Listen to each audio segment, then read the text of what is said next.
Happy New Year, everybody on YouTube.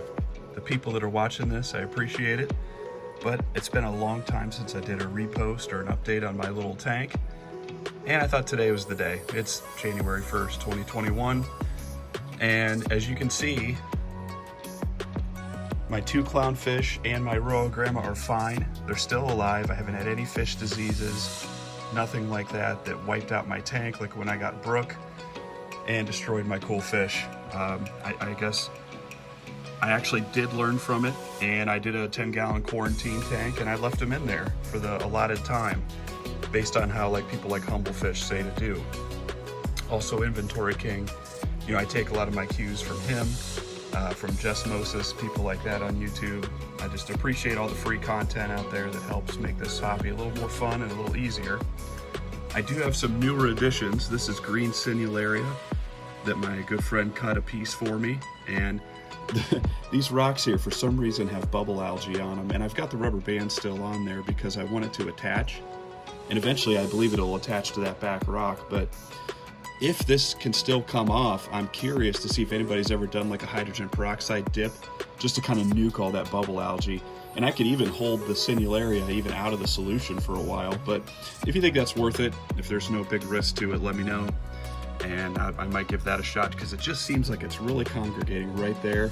And if the Sinularia hasn't attached to that back rock, I could pull it off and maybe take care of it just like that. It's just a thought. Over here, my green star polyps are doing amazing, and they're growing, which I want them to do. I just love the look of them. I know people consider them a pest. I think they're really cool looking. And this is my newest addition. Just a nice little toadstool I got from my local fish shop. And it's a frag that he cut off of his own mother colony. So I try, the best I can to get things that are propagated and not pulled from the ocean. And really every coral in here, this is for my friend. This mushroom down here was one of his. That was propagated, and this was propagated. Also down here, my green, I guess they're not really technically green, but they're just Rastas. They're still alive, and they were propagated from my local fish shop as well. And now this anemone, I can't really say where he came from because I got him from Petco. So I don't know if it's just something that budded off or if it's wild caught. Not really sure. All the rock was dry rock initially when I got it. And the one video over the past year that I've done that's got by far the most views is people wanting to know about my Sumpless Auto Top Off over here. Sumpless ATO is what a lot of people call it. And this thing still has done a great job. The only thing that I found after I posted my videos on it, the sensor is great, the system is great, the concept is great. I love this overflow box with the pump down here. It does surface skimming, pulls water in, sucks it through a media block. It's great.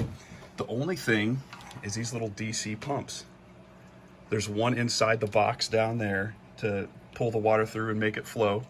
And then there's one that actually goes down in the reservoir for the top off water. These things break. They probably last about 4 to 6 months and then they conk out. Now, thankfully, on Bulk Reef Supply's website, you can buy a replacement DC pump, and they do the job. But this is the one thing I've seen about these auto top offs that you're gonna have to watch carefully. These things do break, and this is I've replaced the one in the reservoir down below, and I've just today replaced this one inside of here. But other than that, I still love the system. I'm glad I bought it. I have no regrets. Now for my flow, I used to have a J-Bow or G-Bow wave maker. It lasted maybe 5 to 6 months. It was garbage. This, just a basic pump, and I've got it kind of pointed off the top of the rocks. And then just to kind of mix up with the return flow from my Penguin and the return flow from my Aqua Clear 30. Now inside the Penguin, all I have is just the bio wheel running. Just, with a 20-gallon tank, I know it's got live rock and sand, but I just wanted some more biological surface. I don't have any bags, any filter media in here. And what I found was that, if you don't replace it constantly, then it's just going to cause problems. It'll bypass the bio wheel. The bio wheel doesn't work right. Also, one thing that I encountered this year with my first year of keeping this little tank going is I got my water quality to where I had no nutrients in there whatsoever. And what it did, of course, is I got, you know, just blooms of dinos and all kind of nasty stuff. Took me a long time to get rid of, and I did that by pulling the charcoal out. And in my aqua clear for a while, see, I thought it was maybe too much phosphates, so I put Phosban in there, and my readings were just 0, and this green snotty stringy algae was just thriving, and it looked disgusting. So when I finally pulled the extra filtration media out and fed it a little bit more, it went away. And then also the big revelation I had this year is my little Mars Aqua black box light system put out too much light. I mean, I had it basically in the middle, and on a little shallow tank like this, the green star polyps were stressed. These little guys never came out. The Rastas, the mushroom was almost non-existent. I just had too much light.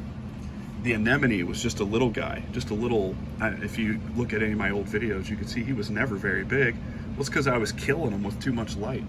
So, you know, after getting back in this hobby, you know, I don't know, 13 years ago, maybe 10 years ago, when I had my 75-gallon mixed tank, you know, I had T5s.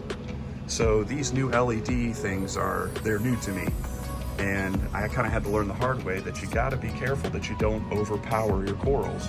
I mean, the fish don't care, but, you know, algae grows faster and your corals suffer. So, you know, if your water quality is fine and you find that your corals aren't growing or, you know, or extending out, we'll just turn the lights down a little bit. Luckily, they're just basic dials, so you can just dial it back. But I have not done a water change in here for a few months, and I guess that I was doing water changes too much, and that's what kept my nutrients too low.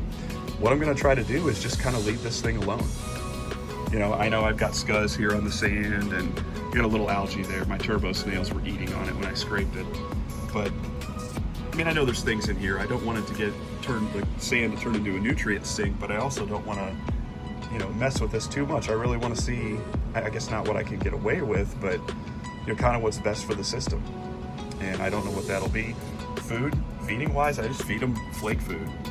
Now, on New Year's Eve, my clowns and my anemone and everybody got a little treat because I did put some mysis shrimp in there. But really, I'm not spending very much on this at all. I wanted to kind of set it up and leave it alone. And last year, I think it was December 21st, is when I put water in this and turned the pumps on and got it going. Well, it's been over a year and it's still here. And I like the way it looks now a lot better than what it did over the summer when I had nutrients near 0 levels. That just does not look good. But I really do give the most credit to success with this system with the Sumpless ATO top-up. I mean, for a 20-gallon tank, especially now when I live in Northeast Ohio, it gets cold, the furnace is always running, it just pulls all the moisture out of the air. This thing evaporates quickly. And for a smaller tank, if your parameters get out of whack, it happens fast. And we've been on vacations out of town this year. I haven't worried one bit about my system because of the Sumpless ATO top-off. So I would say my favorite piece of gear, without a doubt, is the XP Aqua Sumpless ATO. If you're on the fence about it, get it. Just know that you may have to dump some more money into it to replace just the little cheap DC pumps that come with it. To my knowledge, I don't know if maybe if anybody else knows, if there's a company that makes a better pump that is in the same form factor and size, so it's made to fit this system, or even it could be, well, it still has to be a DC pump to plug into the fittings on the XP Aqua system, but you know, maybe one for the water container down below. We're kind of stuck to this size for one that fits inside of here. But if anybody has any ideas of a company that makes one that's better quality than just kind of the generic ones, let me know. And I would invest in them once these fail again, because it's going to happen. And I may even, I guess this year I may start to get some redundant pieces of equipment, because again, what I've learned is not a matter of if, it's a matter of when things will fail. My biggest concern is if my heater breaks. You see my black heater back here, so I will be picking up just an extra heater to put in there and, you know, keep in my cabinet. And that way, if I come down and check the temperature and it's 65, because it does get cold here, then I can just go ahead and replace it without having to run to the store. So that's my tank, my year in review. And I'm looking forward to see what this thing looks like here in 2021. Thank you.